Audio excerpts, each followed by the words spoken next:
बहुत समय पहले मिथिला के जंगलों में एक सियार रहता था। वो बहुत आलसी था। पेट भरने के लिए खरगोशों व चूहों का पीछा करना व उनका शिकार करना उसे बड़ा भारी लगता था। शिकार करने में परिश्रम तो करना पड़ता है। दिमाग उसका शैतानी था। यही तिकड़म लगाता रहता कि कैसे ऐसी जुगत लड़ाई जाए जिससे बिना हाथ पैर हिलाए भोजन मिलता रहे। खाए और सो गए। एक दिन इसी सोच में डूबा वो सियार एक झाड़ी में दुबका बैठा था। बाहर चूहों की टोली उछल कूद व भाग दौड़ करने में लगी थी। उनमें से एक मोटा सा चूहा था जिसे दूसरे चूहे सरदार कहकर बुला रहे थे और उसका आदेश मान रहे थे। सियार उन्हें देखता रहा और उसके मुंह से लार टपकती रही। फिर उसके दिमाग में एक तरकीब आई।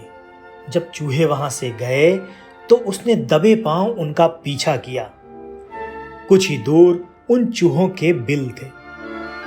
सियार वापस लौट आया। दूसरे दिन सुबह वो उन चूहों के बिल के पास जाकर एक टांग पर खड़ा हो गया। उसका मुंह उगते सूरज की ओर था। आंखें बंद थीं। चूहे बिलों से निकले तो सियार को उस अनोखी मुद्रा में खड़े देखकर बहुत चकित हुए। एक चूहे ने सियार के थोड़ा पास जाकर पूछा, सियार मामा, तुम इस प्रकार एक टांग पर क्यों खड़े हो? सियार एक आंख खोलकर बोला, मूर्ख, तूने मेरे बारे में नहीं सुना कभी? मैं चारों टांगें नीचे टिका दूंगा तो धरती मेरा बोझ नहीं संभाल पाएगी। साथ ही तुम सब भी नष्ट हो जाओगे। तुम्हारे ही कल्याण के लिए मुझे एक टांग पर खड़े रहना पड़ता है। अब चूहों में खुसर फुसर हुई। वे सियार के निकट आकर खड़े हो गए। चूहों के सरदार ने कहा, हे महान सियार, हमें अपने बारे में कुछ बताइए।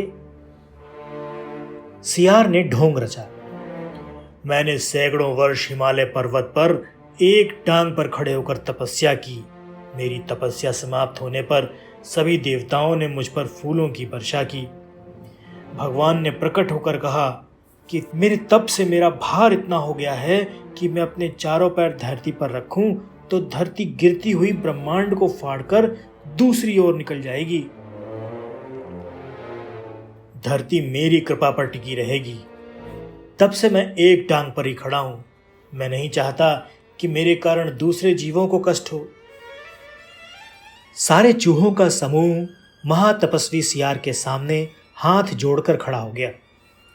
एक चूहे ने पूछा, तपस्वी मामा, आपने अपना मुंह सूरज की ओर क्यों कर रखा है? सियार ने उत्तर दिया, सूर्य की पूजा के लिए। और आपका मुंह खुला क्यों है? दूसरे चूहे ने पूछा, हवा खाने के लिए। मैं केवल हवा खाकर जिंदा रहता हूँ। मुझे खाना खाने की जरूरत नहीं पड़ती। मेरे तप का बल हवा को ही पेट में भांति भांति के पकवानों में बदल देता है। सियार बोला। सियार की बात को सुनकर चूहों पर जबरदस्त प्रभाव पड़ा। अब सियार की ओर से उनका सारा भय जाता रहा। वे उनके और निकट आ गए। अपनी बात का असर चूहों पर होता देख दुष्ट सियार दिल ही दिल में खूब हंसा। अब चूहे महातपस्वी सियार के भक्त बन गए। सियार एक टांग पर खड़ा रहता और चूहे उसके चारों ओर बैठकर ढोलक, मजीरे और चिमटे लेकर उसके भजन गाते।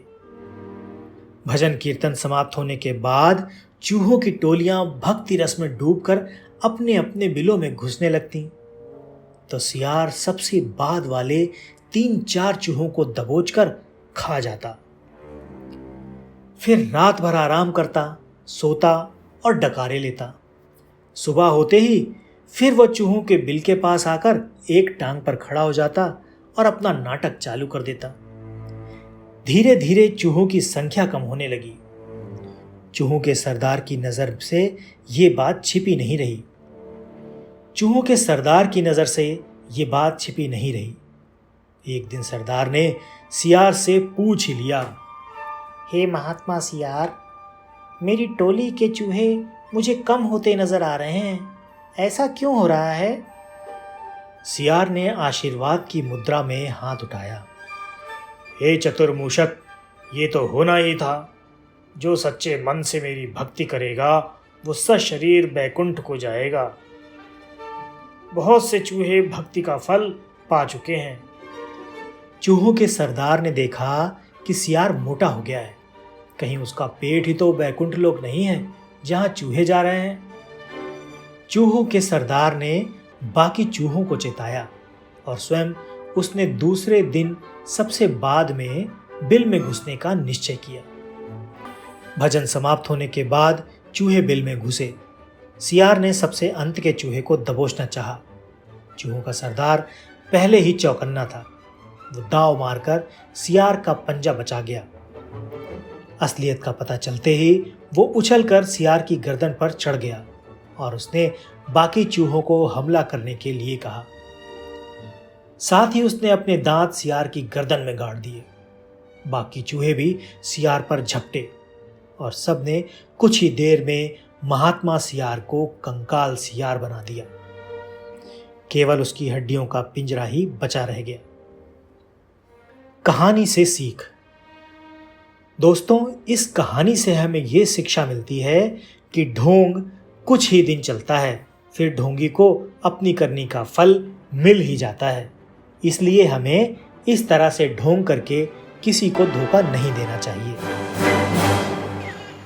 ऐसे ही मज़ेदार वीडियो देखने के लिए हमारे चैनल को सब्सक्राइब कीजिए और बेल आइकन को क्लिक करना मत भूलिए। तो मिलते हैं ऐसे ही किसी मज़ेदार वीडियो में। तब तक के लिए बाय बाय।